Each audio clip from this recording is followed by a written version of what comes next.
Platform show. Platform show. Nitwa Digne Delicia bibaza muransanzwe mumenyereye umuntu journaliste mugenzi wanyu abandi mu secrétaire muri DFTV nkuko twabatumye ko ndabahaye ikaze muri kino kibanza umwe wese yisange ntimugire ico mutinya turi hano kuganyu kugira ngo mushobore kumva niki twabatumiye ko kugira ngo nimiburi buri ndazi yuko ntawuza kugenda tabatije kuko biza kuvugirwa ngaha ni byinshi kandi byiza kuri twebwe no kuri mwebwe ndabahaye ikaze rero mwisange aha ni iwanyu mwiyakire kubera no bwati umushitsi ngiza yizima nga umwanya ni bombi biragenda neza ndabahaye ikaze cyane ndabakunda gose nakoze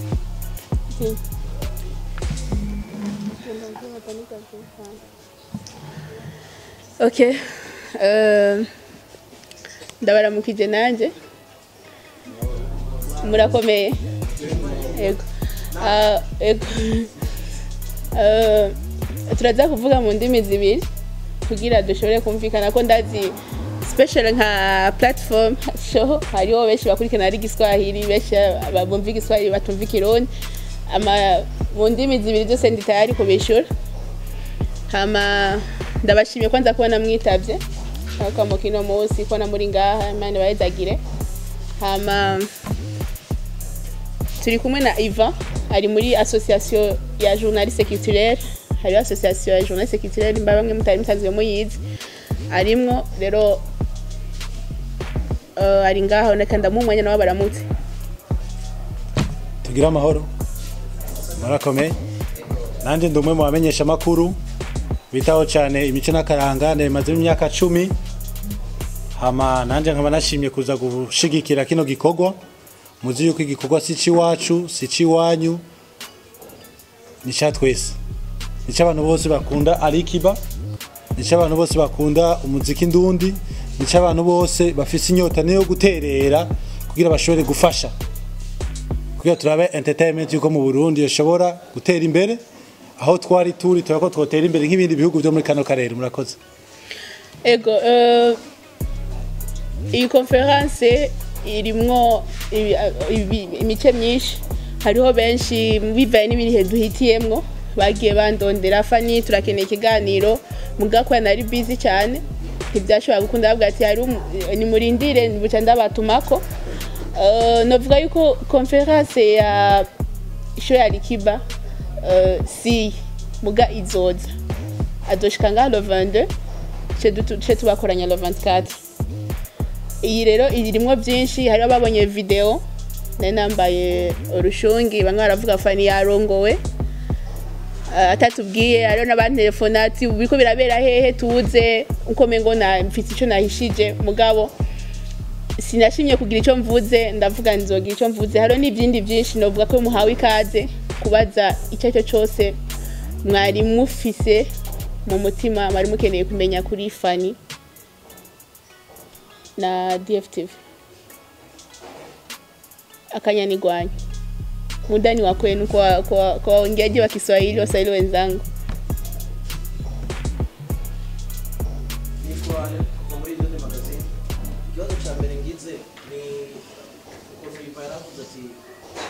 Alikiba n'abakunzi b'umuziki w'Uburundi n'abakeneye kuryoherwa muri bino bihe by'ubuzima ama badafanye nawe kabugira arababonye urushungi aribaza ati n'ibi bakuvuga ugiye gutanga umuco ku byo twabonye twibaza ibibazo byinshi cyane tugiye kuyaga kwiyakira byose birajama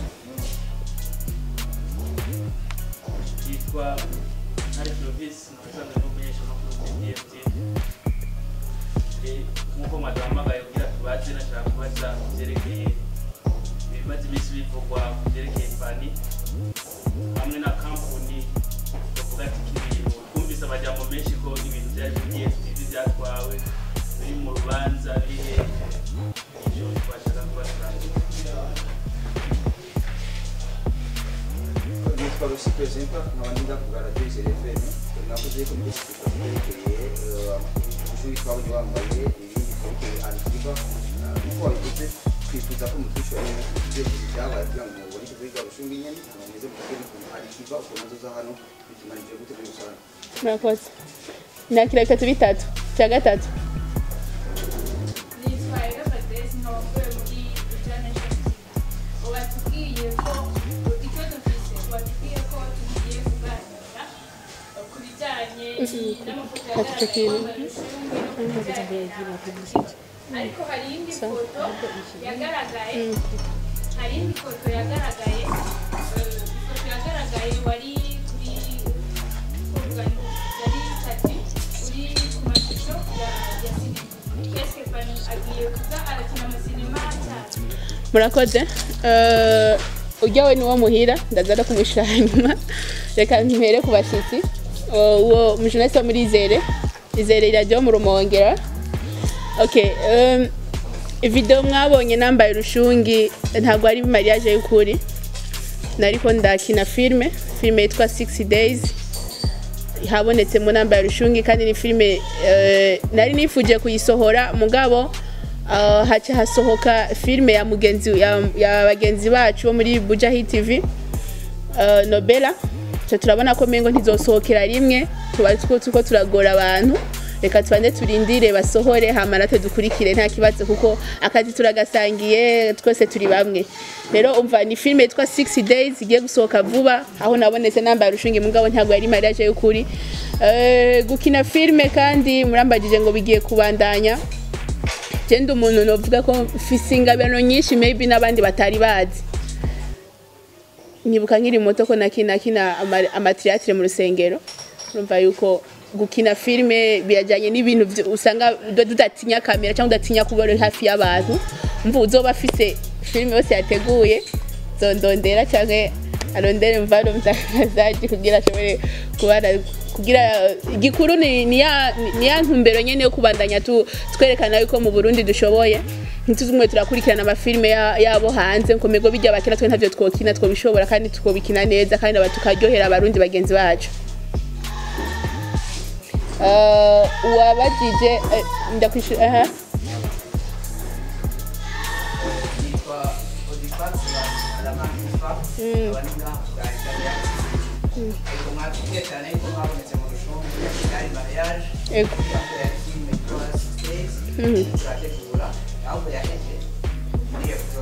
Yeah.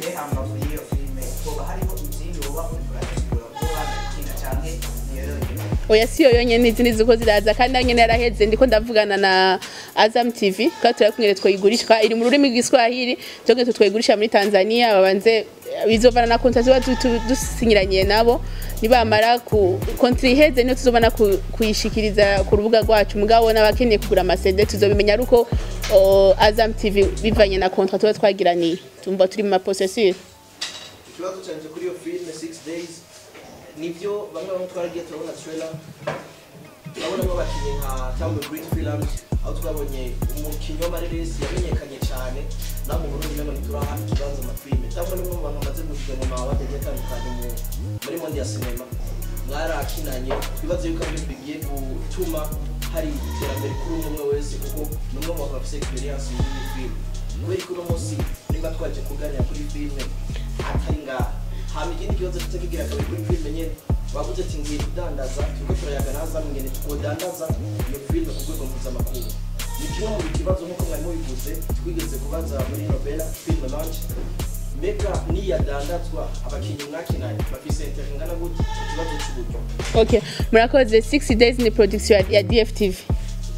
Hama nababwiye ko ndi ngaha ku bibazo ko ndazi ko mu nkeneye abenshi baragaragaje kundondera kugira bambaze ibibazo sinashimye kumwamaga ko ntituri ngaha ku bwa show ya Alikiba ntituri ngaha ku bwa film 6 Days tumva turi mu bintu byose byabonetsemo Fanny.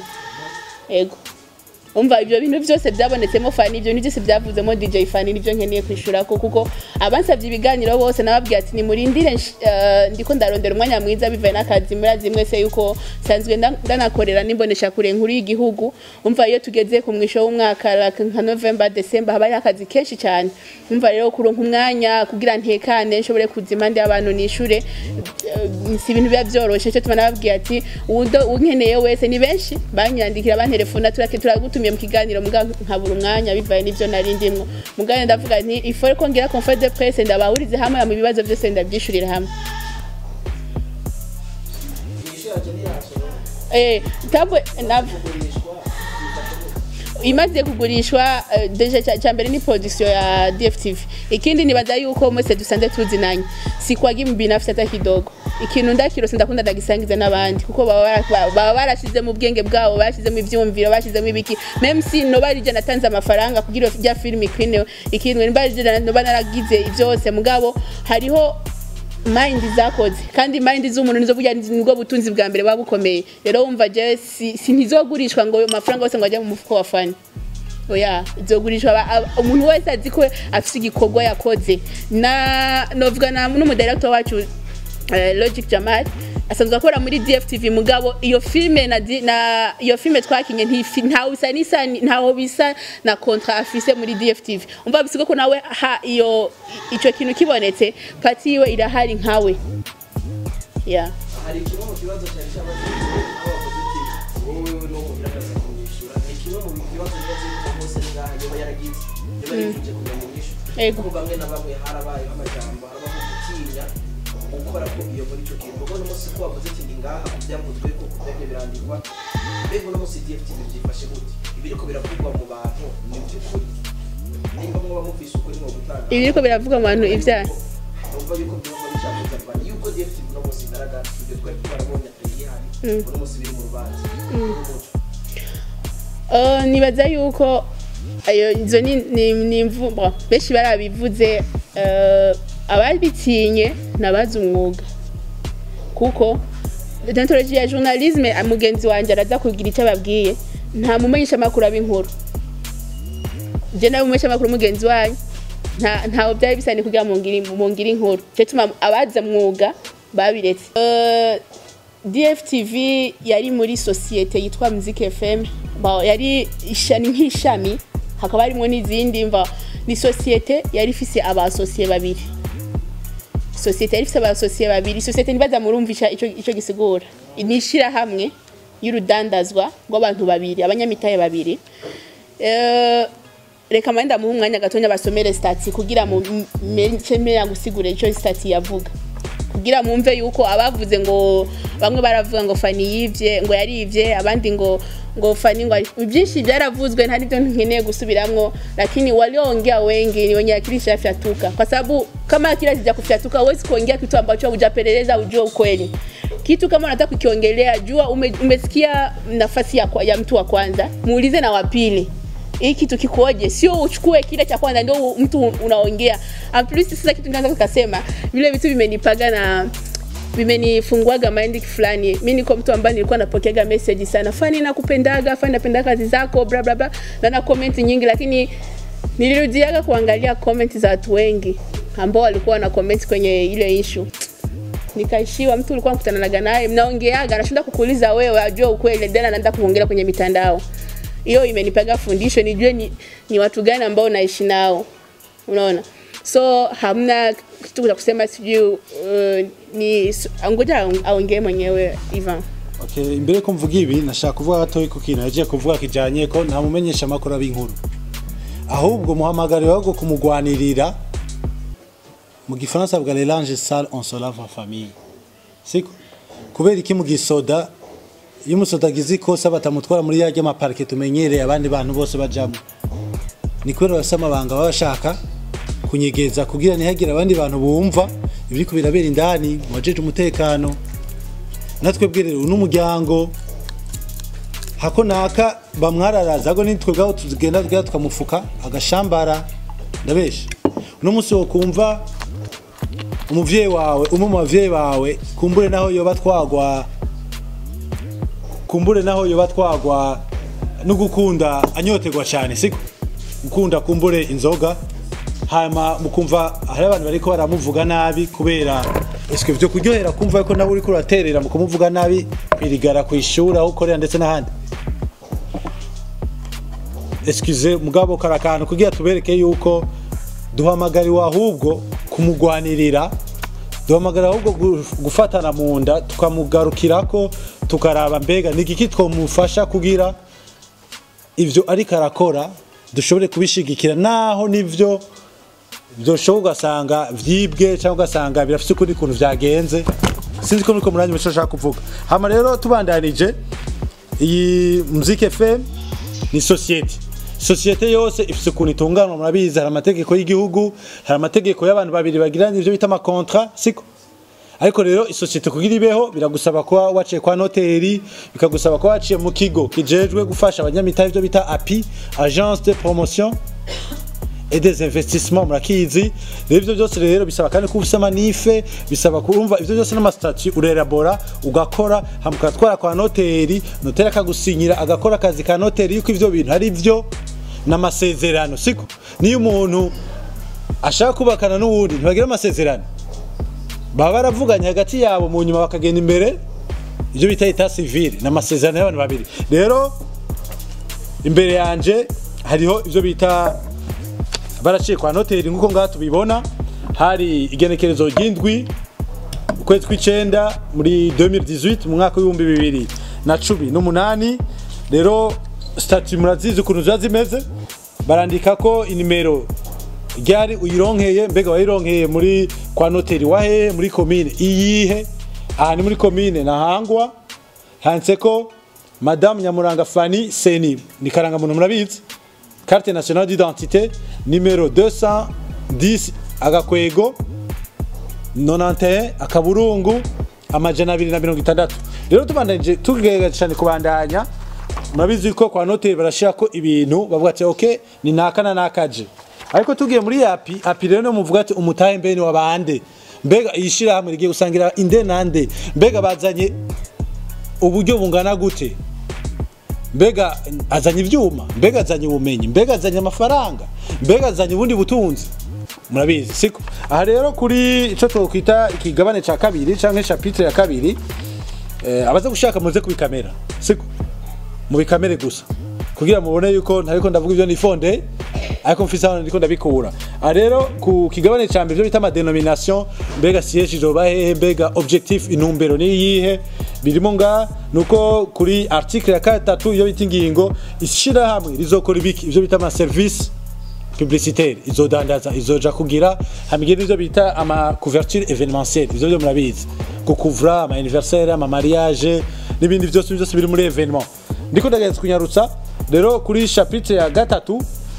ukiri kuri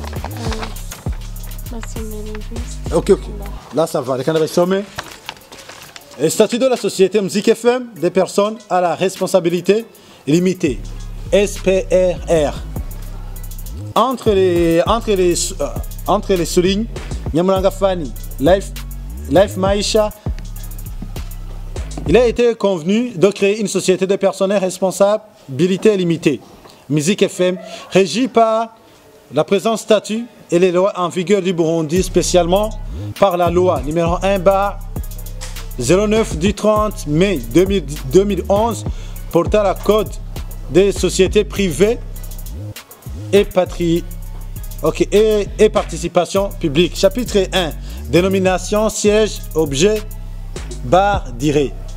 Article 1. La société prend la dénomination de Muziki FM SPRL. Article Yakabiri. Article 2. La société sociale établie à Bujumbura Meri, commune Ntahangwa, des succursales, agences et bureaux peuvent être ouvertes à tout endroit du Burundi, sur la décision de l'Assemblée générale. Article 3. La société a pour objet service publicitaire, couverture des événements. La société pourra en outre s'intéresser par la voie d'apport, de fusion, de souscription, d'intervention financière et autrement. Tout autre groupement ayant à tout autre en partie un objet de nature à favoriser celui de la société. Article 4. La société est constituée par une durée indéterminée. Chapitre 2. Capital social. Part sociale et sanction. Article 5. Le capital social est fixé à 1 500 000 francs mbou. il est représenté par 100 parts, je vais te migabane, 100 parts, d'une valeur nomination de 15 000 chacun. Ce capital est réparti comme suit.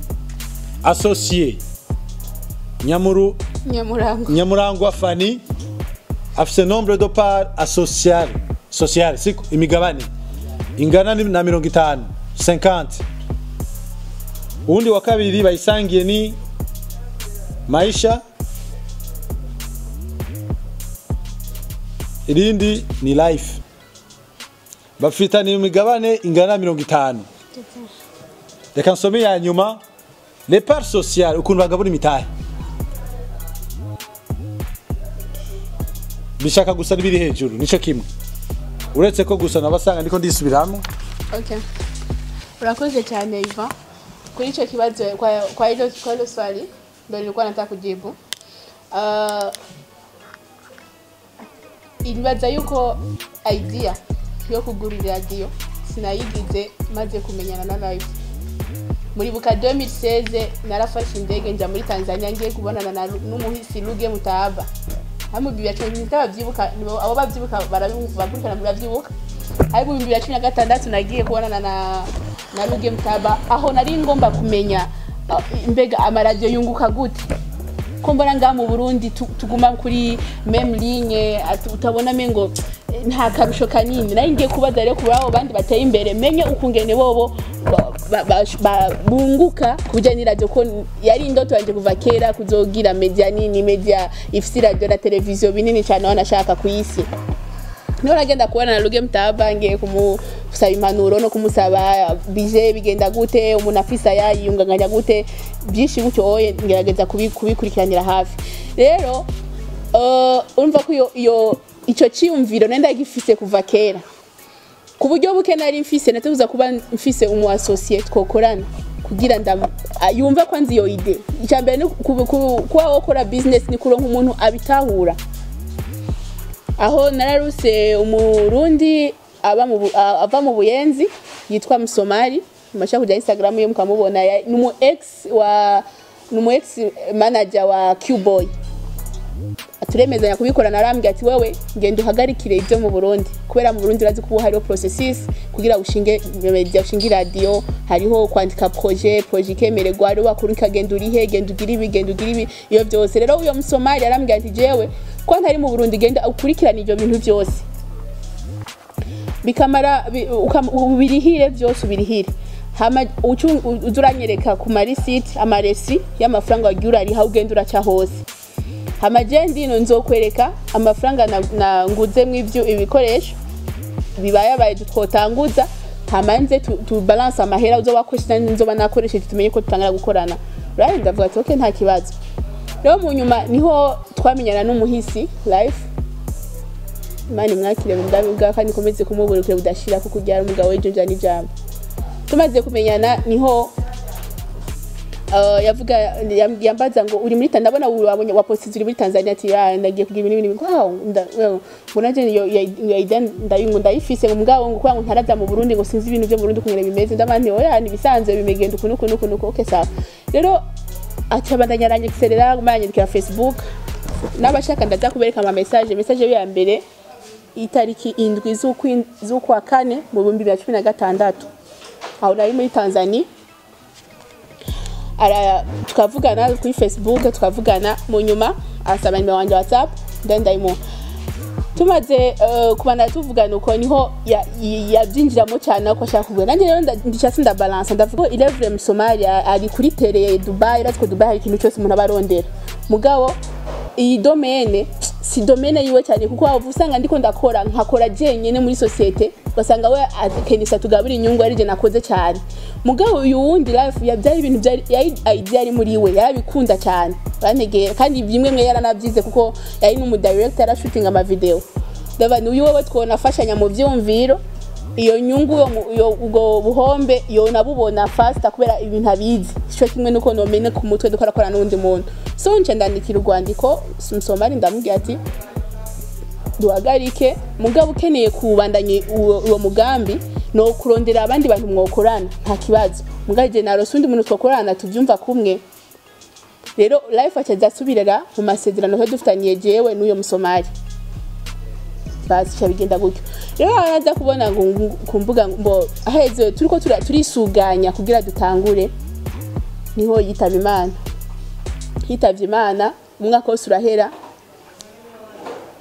ibintu bibitse bimwe biko birononekara ko ajeje nyene urazi ko batani nguvu nari mfise zo kubandanya bivanye n'amaherasyo twari dufitaniye numva mengo nabaye desespere mugabo ibintu jiri kambwira nimba yaragukunze cyangwa nimba yarakumenye ni kubera akazi wakora eza kuba uri umwirimizi yari kugukunda ko ubwirimizi bwawe mugabo ico kintu wakora nico yakurondereye so you have kubandanya ukora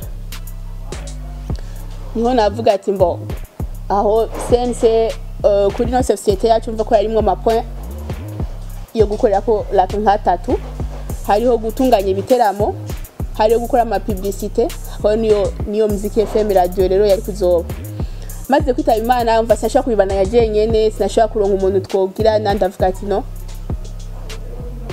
societe mu association yari tavye Imana bisigura yuko namaze umwaka wose atakintu kimwe ndakora ntakora bibitsa ahantu bike mu byo twari tumaze kwegeranya ndavuga ati ntago ibintu vyoguma vyononekara bifa kandi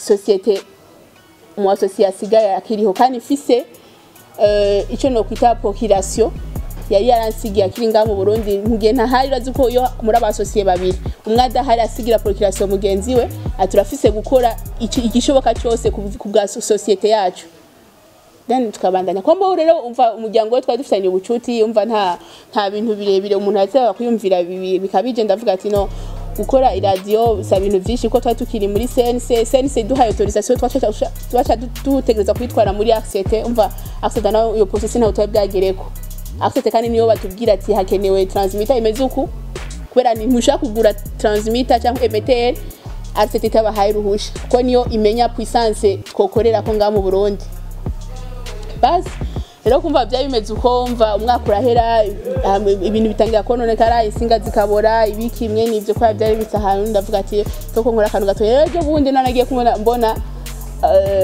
umuntu ku ma réseaux sociaux ngo baje ku mwaka ibi nibi tacho nawe rose mvuga kuko igihe cyose murazi yuko ntashoka mvuga desi sinkunda sinovuga kuko haje Imana yaduhaye ubwenge butandukanye umwe afite ubwenge Imana amuhaye rero umva ntushaka kubona ngo kana kakoze iki kananje ndagikora ndabona ko bagiye hamwe kandi ku kiganiro yirondereye si kuvuga ni kiganiro bamurondeye ku kiganiro yirondereye mva bisigure ko yari afise nabandi bantu inyuma bamufashije bose badashimishwa no kubona intambwe fanya agezeko bari bakeneye kurondera ikintu cyokorwa kugira bancafuze banyicira izina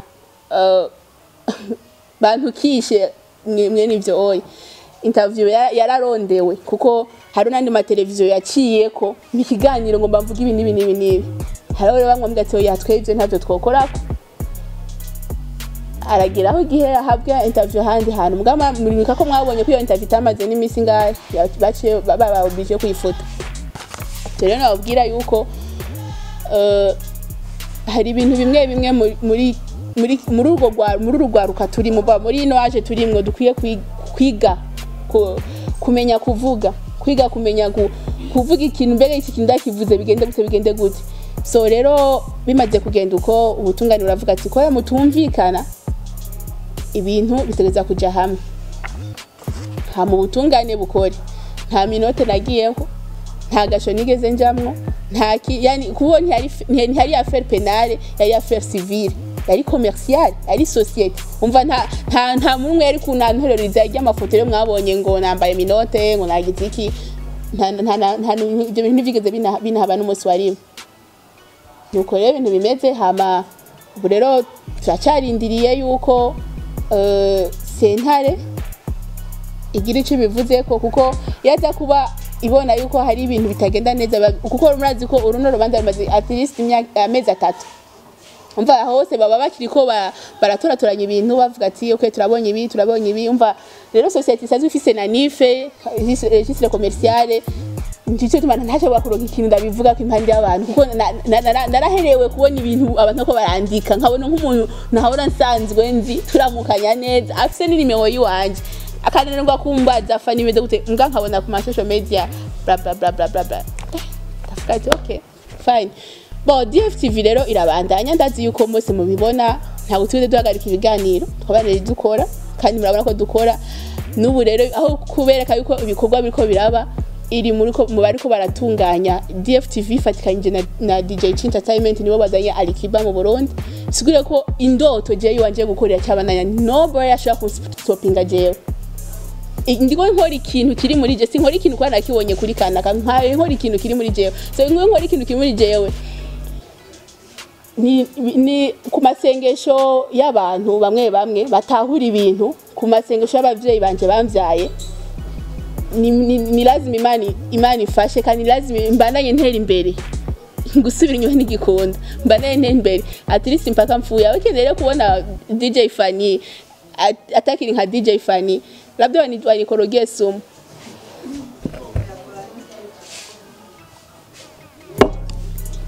nuko rero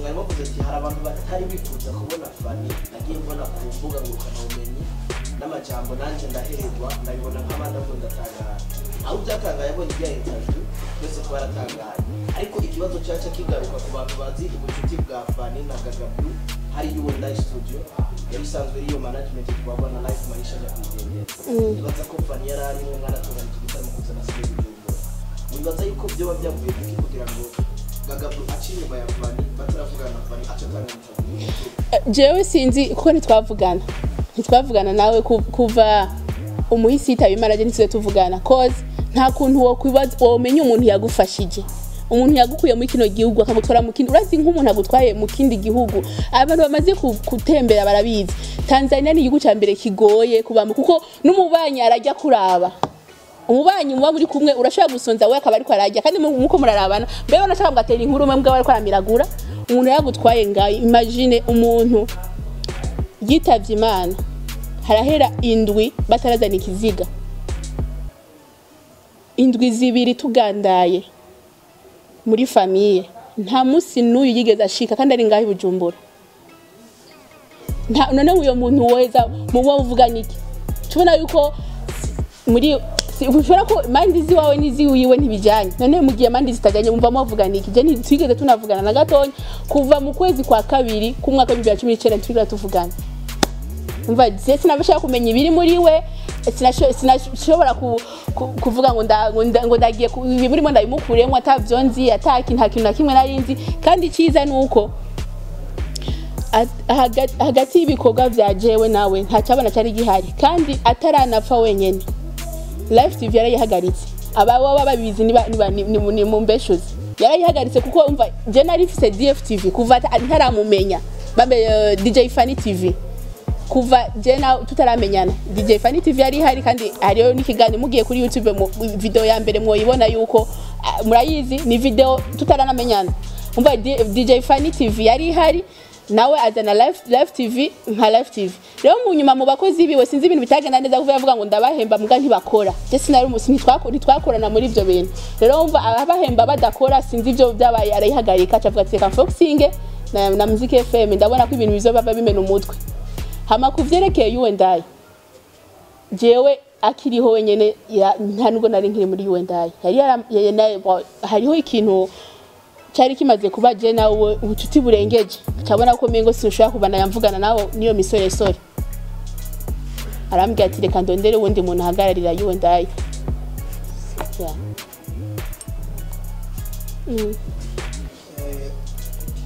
naitwa Mvuchi niko TV. Uliweza kumwongelea Ruge Mutahaba kipindi kilipokwenda Tanzania. Ni kitu gani ambacho mnaweza kwa mliongea na Ruge Mutahaba kama sio siri? Ruge mimi nimeenda kumtafuta kama kwanza Ruge alikuwa legend. Ruge alikuwa ni mfanya biashara special kwa kufocus mambo kwa mambo ya media. Wako na Radio Clouds walikuwa na zingine nyingi tu Tanzania, Makoko na BTV na FM. So mimi kwenda kumtafuta nilikuwa nakwenda kumtafuta kama kumuomba ushauri cause nilikuwa kuna business unakuwa unaipenda lakini hujui hii business inafaidika kivipi tokana na nchi ambayo tumo, unaona.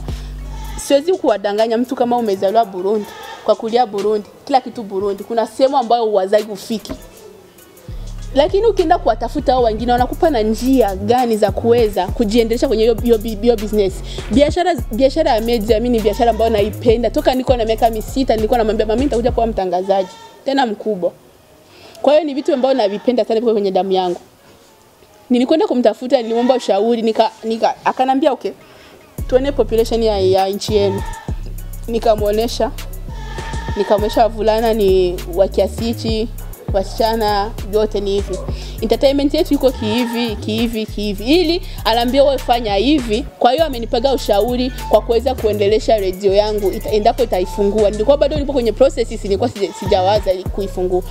Nilienda kwa kumwomba ushauri na namshukuru na pia Mungu amlaze mahali pema peponi. Hakunikata kunipa nafasi ya kuongea au ya kunipokea kwa sababu nilikuwa natokea Burundi, hanifahamu nini, lakini amenipa nafasi nikaongea yaliyopo moyoni mwangu na akanifanya hivi na sijachoka. Baadaye hata hivi hata nimeshaga kuwa nimemtafuta hadi Joseph Kusaga ndo tumeikaa nikamwonyesha project zangu. Aliulizwa na miaka mingapi, kati nilikuwa na miaka 26. Akanambia da una akili kubwa jana. Ndo hiyo jina la akili kubwa litokeaga. Hivi naambia tu una akili kubwa. Nikasikia kama mimi mwenyewe nimekapenda kwa sababu nimemuonyesha project zangu, nimeenda nikamwonyesha project zote. Kwa hiyo ilikuwa tu ni ushauri kwa kuweza kuingia kwenye hiyo business. Ni kama gisi mtu anaweza kumtafuta muuza nguo ukamwambia bana mimi napenda kuuza nguo lakini sijui mnafaidika kivipi au sehemu gani ambapo mnarangulia nguo zinakuja kwa bei nafuu ambayo itanizaisha mimi kufaidika tokana na mtaji wangu. Kwa hiyo ni kama ushauri amenipaga tu. Yeah. Naitwa Mbano natokea Platform Show. Nina maswali kama mawili au matatu hivi. Swali la kwanza nitaka kujua kuhusiana na Mungu kwa sababu umesema kwamba ipo kwenye process ya kumalizika na wewe natoka. Kama sisi inaweza kuwa inatoka lini, mwezi wangapi au mwaka gani? Hiyo ni swali la kwanza. Swali la pili ningependa kujua kwa sababu umetuambia kwamba mko mahakamani tayari miezi kama 3 imepita sasa hivi. Endapo kesi labda wewe utashindwa au kushinda, kile ambacho umejiandalia kati ya vitu viwili baina ya kushinda au kushinda. Na endapo labda utakishinda, watu hao ambao wamekudhalilisha kiasi hicho, kitu gani ambacho umepanga kusema kwao? Asante. Na swali la mwisho ningependa kujua kuhusiana na hiyo ambayo umesema kwamba ni kampuni ambayo mlikuwa mko nayo na marehemu. Kwamba inaendelea au baada ya kufariki ndio kabisa mazima imekwisha. Asante sana Mvano kutoka Platform Show. Swali la kwanza umeuliza yani mbuzi napiga kelele hadi nasahau. Kuhusiana na movie kama nilivyosema nipo najaribu kuongea na watu wa Azam TV ili waweze kuichukua. Na wao wakishaichukua siwezi kusema natoka lini kwa sababu mkataba unakuwa kwa wao ndio wanajua maamuzi ya kuhusu filamu. Hadi mkataba wao utakapoisha ndio mimi naruhusiwa kuitangaza kama mimi au kuiposti sehemu ambayo naitaka au kuifanya chochote, lakini before sijamalizana nao siwezi kusema itatoka lini kwa sababu nitaweza kusema itatoka kesho au kesho kutwa msiipati. Ikawa iko Azam. Mimi nitakuwa sina mamlaka kwenye hiyo movie, unaona? Kwa hiyo ndo nasubiria niendelee kuongea nao tukikubaliana right. After mkataba mtajua inatoka lini kwa hiyo kufikia watu wote. Yeah. Na uliuliza kuhusu kushinda au kushindwa.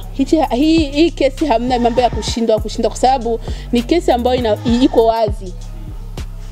Ni wao kukubali kuendelea kufanya kazi na mimi au kukubali mimi niwanunulie nafasi yao au wanunulie nafasi yangu. Hamna kushindwa, sijui kushinda. Ni sio kesi eti ya kuungaunga, ni kesi ambayo ipo right, makaratasi yako ni kampuni ambayo ilikuwa inajulikana kwenye serikali na kila mtu before to sign mkataba walitweet kwa sababu wanawaitaga mtu kama alishaenda kukadisha kampuni na mwenzake wanawasomea kampuni yenu ni hivi na hivi na hivi na hivi na hivi.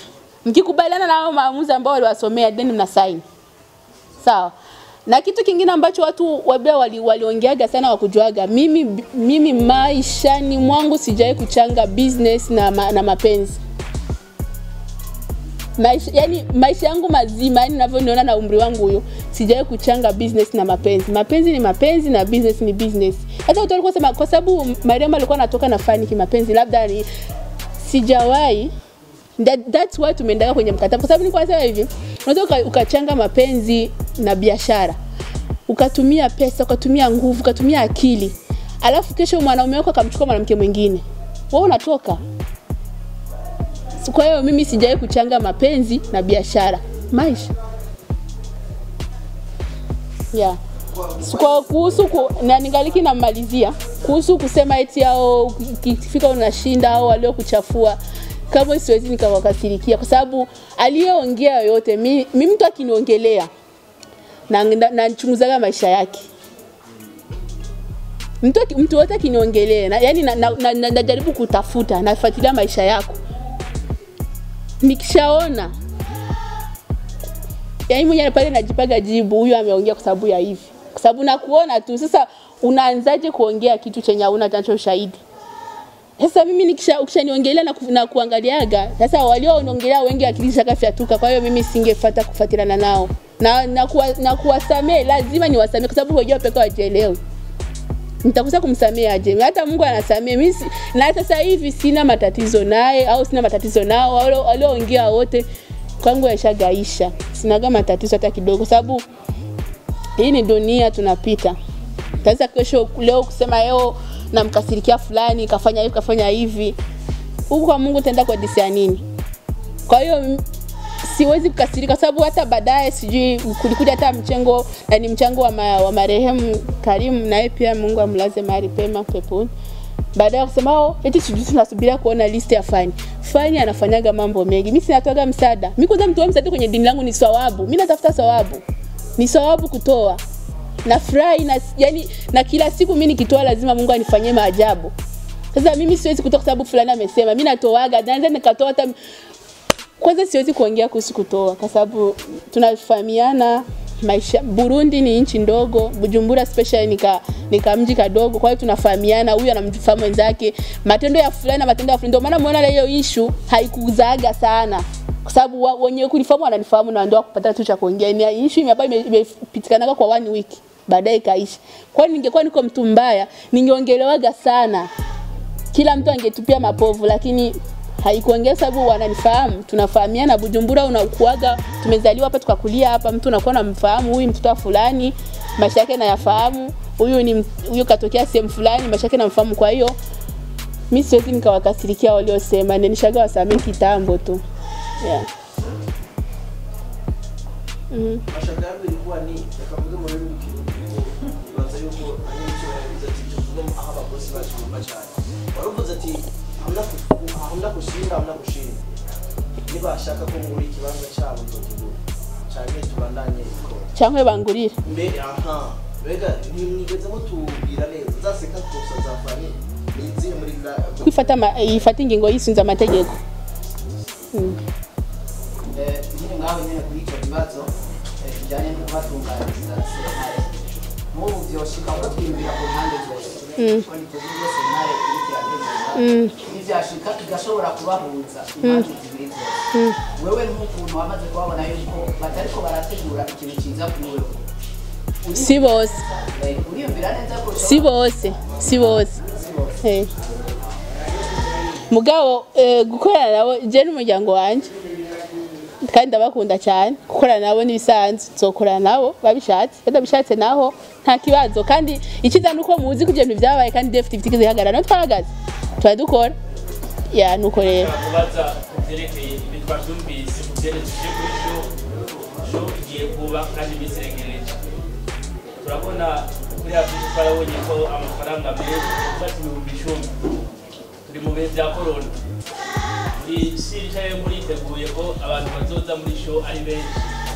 Cyakabiri turi muri corona nyene, muri show yakira abantu benshi. Igiki mutegura mu rugero rw'ibyiza abantu bateka bashow. Amafaranga 10,000 twese twazi ahantu isi yacu igeze. nibaza ko atari amafaranga menshi ku muntu azanye umuririmbyi avuye hanze y'igihugu kandi akaba afise n'abaririmbyi we ngaha mu Burundi nyene yashize muri no show afite amafaranga menshi ku muntu yavyiteguriye kuzoja muri ico giteramo nobabwira ko mu Burundi ariko twenyene twari dusigaye inyuma gukora amashow y'amafaranga nk'aya yarengeje mu bindi bihugu byose ukunda gusanga ari 10 20 30 kuduga ranegera mbwa ikintu rero waragishimye kumva nyene muri wowe ukunda umuziki nkene kuja kuryohera umuziki kuko umuntu wese arafise umwene yakira umuziki hari umuntu umuziki umufasha kwibagira ibintu bibiri muri we hari umuziki umufasha yani bivaye n'icyo gufasha nibaza yuko ari anti stress mugihe ari anti stress nibisanzwe kujya kugura itike y'ibihumbi 10 kurushe kuza kuraba show hama kuba twaragize VIP ibihumbi 50 100 nuko twagerageje kuremwe dusubiye kuraba amaorganisation ama concert kenshi turagusanga ari amafaranga nyene kumbure niko igihugu cyacu abene igihugu tukingana gutanga amafaranga ngana nkuko kandi uri ahantu heza nka hajya kuri arena nibaza yuko ataruzimbo bugiriwe kuko wicaye ahantu kama umekujana makeup yako utarudi nayo sio ile fasi suku sogea fanya hivi munagwagaze hejuru agusumbije uburebure umeka umetulia kwa hiyo ni bei nzuri na ni bei ambayo imekuja kuwarahisishia watu wote.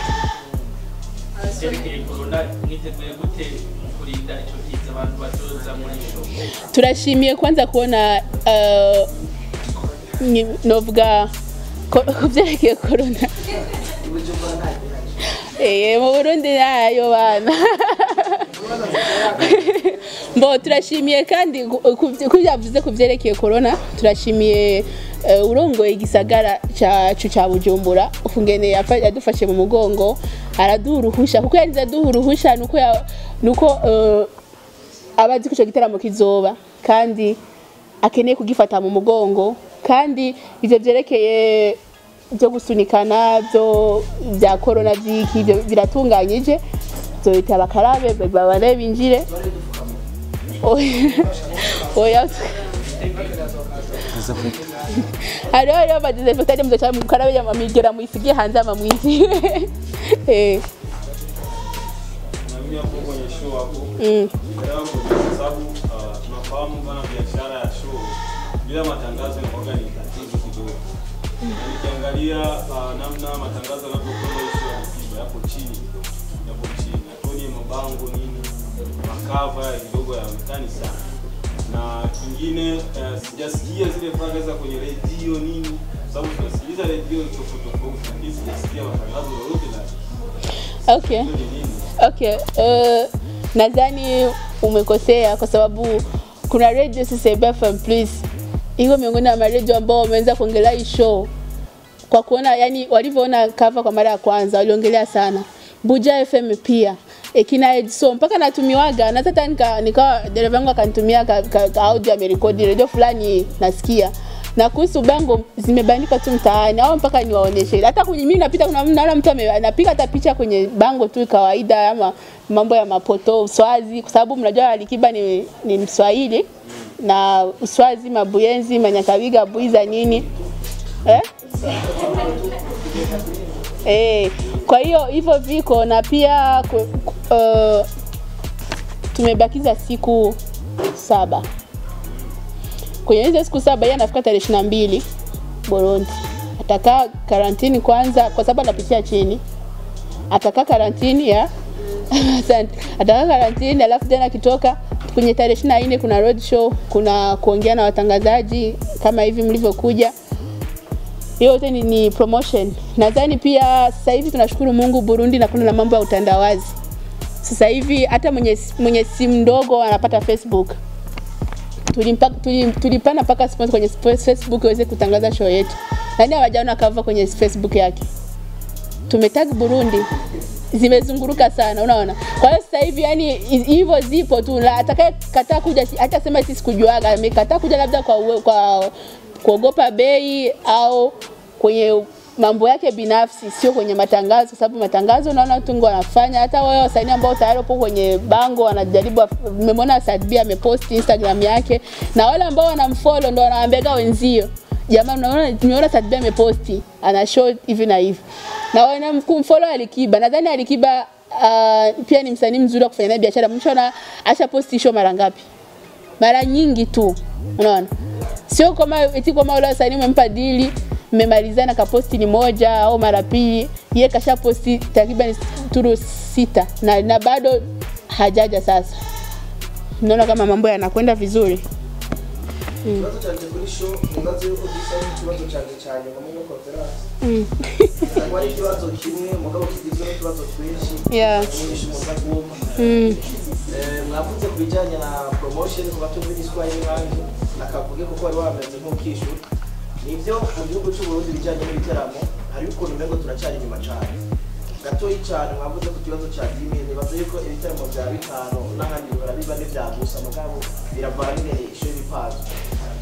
Ari kibagiye kuzi Bujumbura twarabonye wizi design umwe mu bari ariko baraza neza twarabonye Satvi umwe mu bari byamaze gukora ibikorwa byinshi Bujumbura no mu bitaramo byinshi mu kwakira abashitsi ariko cyaza cya kibazo hari ukuntu iyo turiko turategura ibiteramo amaradiyo cyangwa amateleviziyo akorera ku rubuga reka tuvuga amaradiyo ko agumasubiza nk'amapublicité n'ibintu bigiye bitandukanye umengo ikibazo cya promotion cyangwa cya publicité y'irya show ntikiba ari kirenga cyane bamwe bakagira ati iyo muduhamagaye muri aya makonference hacabaho kaga profit uko turaza kubivuga ariko hari abandi twitwa abaswahili n'abacho kuvuga ati wazalendo mu Burundi ndaza kuvuga ikintu kiza muri iki cyubahiro Burundi ku buryo umuntu yafata image iza kuba bisa neza Uburundi buza kumenyekana abo bantu turavuga igiteramo iyo tuba tutari kucanye tuwe twahawe information n'abateguye igiteramo kuko tugabikoze ku giteramo bikwira no munsi tutangiye bega byaba y'amapublicité tuza gukora hamwe mugenda kuvugana n'amamezo ugasanga mwaritera miliyoni menshi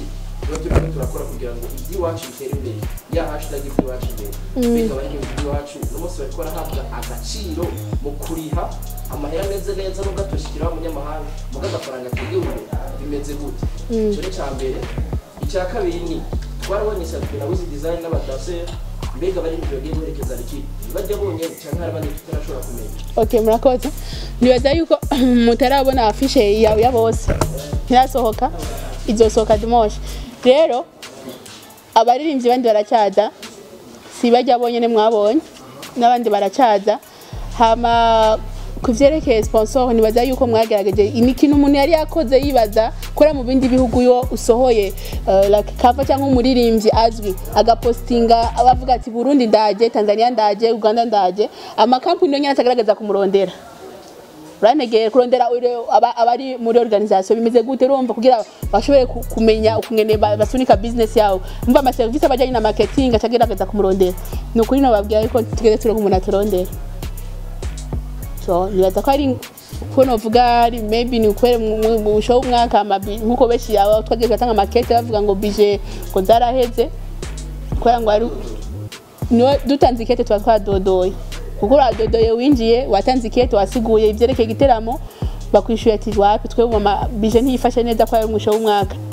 Nibaza yuko mugerageje kuraba hari sponsor mwabonye ya company nga mu Burundi sigura yuko itabonetse mugabo nticabujije yuko giteramo gitatara gifike imbere kuko urinze utunganya igiteramo ufise plan A na plan B bishitse nkaronka sawa bishitse sindonke sawa hama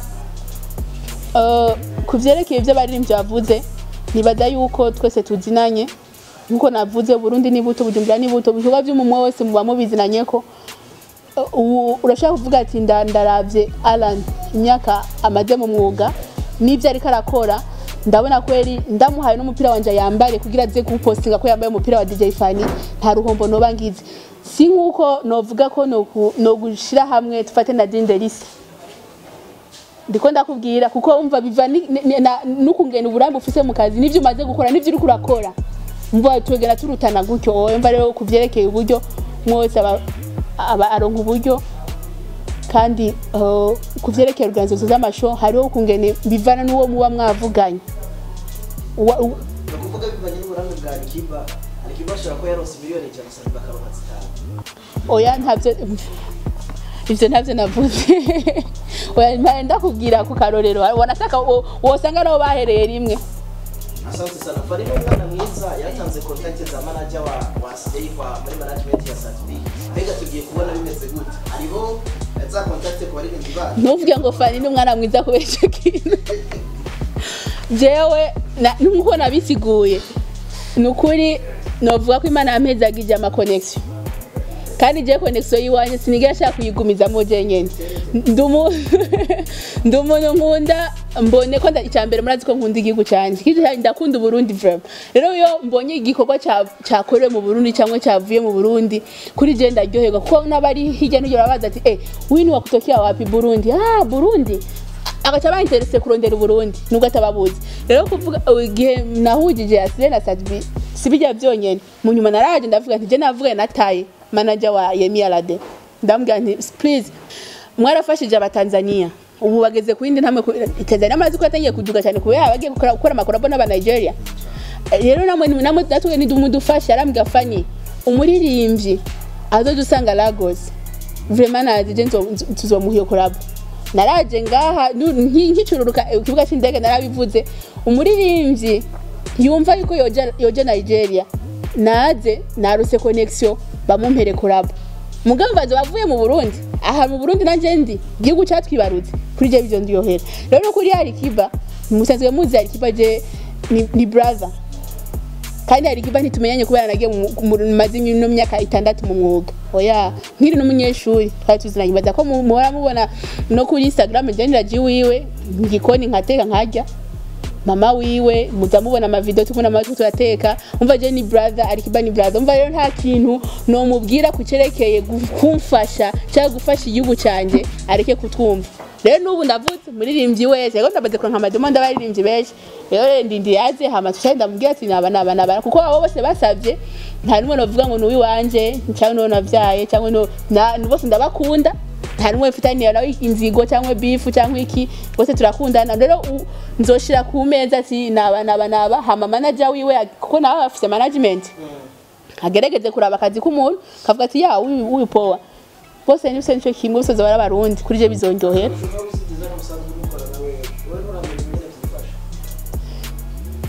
Oya ntabyo ndamenye. Nenda tuma kutoka Buja TV kwanza pole kwa waliokukuta kwa mkasa waliokuta ila sababu anasema baada ya sherehe maisha yanaendelea na baada kupostewa mengine yanaendelea. Kitu kikubwa chenye nataka nikuulize ni kwamba je, tumeona na Wiz Designer atakuwepo katika hiyo show. Nyinyi kama nyinyi mnaomsimamia mmempika vipi? Je, mnaona kabisa ataweza liti? Yena Alikiba. Ya pili, kwa kila show tunazoea watangazaji wanazoea kutushika tofauti.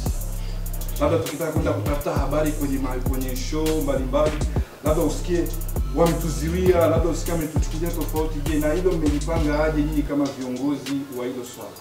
Asante sana. Kwenye hilo la kusema eti watu kuachukua vibaya kama watangazaji, mimi mwenyewe ni mtangazaji. Kazi ambayo mnaifanya mimi mwenyewe naifanya. Na siwezi kufurahia mimi mwenyewe nirudishwe nyuma au nichukuliwe vibaya tokiana na gisi nataka kuja kutafuta habari. Kwa hiyo hicho kitu na promise kwamba kitu kuwepo kwa sababu priority ni nyie. Bila nyie issue haiwezi kufika sehemu yoyote. Kwa sababu mimi hiyo naweza kusema hiyo changamoto shaipitiaga ndio maana sitoruhusu ikuje kukuta watu ambao niko kwenye organization yote wapate. Nadhani nakumbuka hata last year kwenye show ya Asle hakuna mtangazaji aliyerudia nyuma. Lakini kuna mtu anakuja umfahamu akwambia mimi ni mtangazaji. Hana dabaje. Huyo utafanyaje? Sitamwambia wewe hapana. So kwa hiyo ukiwa uko na badge, kwanza kuna wanyama ambao kuja kwenye conference, kuna karatasi nitajiandika hapo kwa sababu mnaendelea kutusaidia promotion. Kwenye hiyo karatasi ndo zile badge zitatokeaga. Sasa wale ambao wanatusukumaga wale wajina hawaji thamani yetu. Mimi naijua thamani yangu na nataka kujua thamani yangu na ndio thamani yenu. Kwa hiyo hicho kitu kitatokeaga. Lakini kitu ambacho nadhani kaongelea hapa mjue ile sehemu ya arena ni sehemu ndogo. Kwa hiyo tukiingia sisi wote pataja, lakini sisi wenye wako tayari tutakutana FE. Wiz Designer nadhani ni msanii chipukiza ambao nyote mnafahamu. Naona kazi zake, nyumba yake kitoka, mnaona watu washabiki wanachukuliaje. Kuhusu kumpika sasa hivi kunafanya mazoezi na dansa wake. nadhani itakuwa mara ya kwanza yeye anaingia stage na wadansa, sababu siku zote anaingia mwenyewe, umeona Gera mbona wapi anaingia mwenyewe hata Makozi wapi. Kwa hiyo itakuwa ni mara ya kwanza anaingia na madansa yake kwenye stage. Kwa hiyo iko anajipanga tu vizuri kwa sababu yeye mwenyewe hataki kujiangusha, sio kutamka sisi, yeye mwenyewe hataki kujiangusha kwa sababu itakuwa ni first time anaingia stage akiwa na madansa. Kwa hiyo iko anajiandaa vizuri, na kizuri ni msanii at least kwenye nyimbo zake ambazo yuko nazo sasa hivi anaweza hata kachia dakika hata sekunde 30 hata dakika moja watu wakaimba sababu anazijua. Kwa hiyo ndio vizuri tu, iko anajiandaa vizuri yeah. Fani kuhusu watangazaji unaweza kuongelea kwamba arena ni sehemu ndogo, EFI ni sehemu kubwa. Inaonekana kwamba arena watangazaji watalipa ili waingie kwa kamata maimaji, yani EFI ndio kuingia. Sikiliza, yani Alikiba takuwa ni yule mmoja wa EFI na ndoa Nyakabiga na ni ndoa arena. Kwa hiyo tukisema eti watangazaji tuingie arena, sisi wenyewe hapa tunacheza arena au si?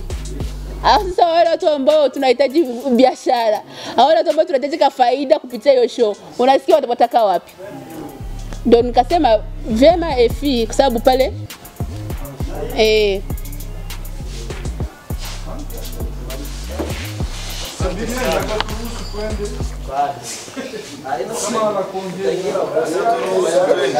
basi ngoja niwashukuru. Hata basi nifunge kikao.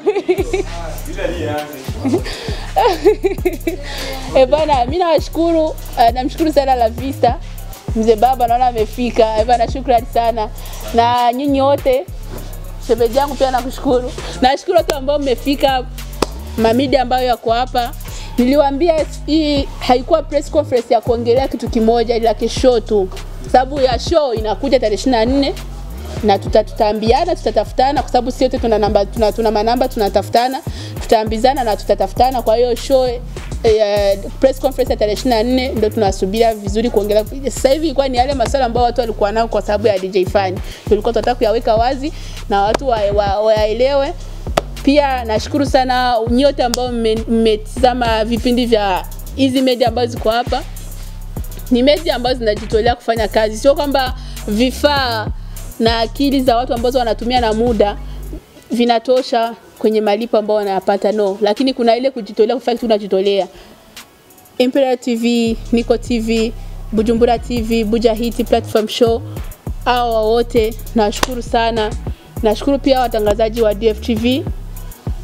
Ni I say unajua kuna kipindi hata unafikia unapitia kwenye kipindi kigumu, lakini ukiwa na watu ambao wamekuzunguka wanakupa motivation fulani ya kuweza kuendelesha, yana usihofu na mambo ambayo yanasemekana au yanapitikana. Kwa hiyo vijana wa DFTV, kinyume kwa mimi ni boss wao, yani sioni kitu kingine ambacho tunaweza kusema nitawalipaga kwa sababu ni watu ambao waelewevu, pia na watu ambao wanajua wanafanya nini kwenye hii industry, kwenye hizi kazi. Kwa hiyo nashukuru sana DFTV, nashukuru sana nyinyi wote ambao mmefika.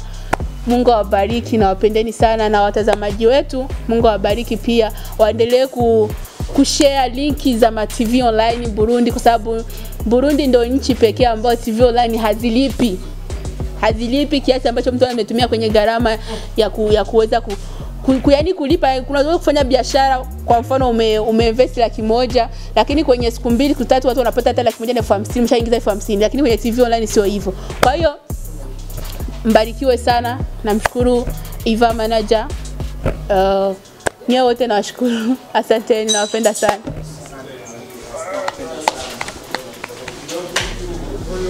Platform Show. Platform Show.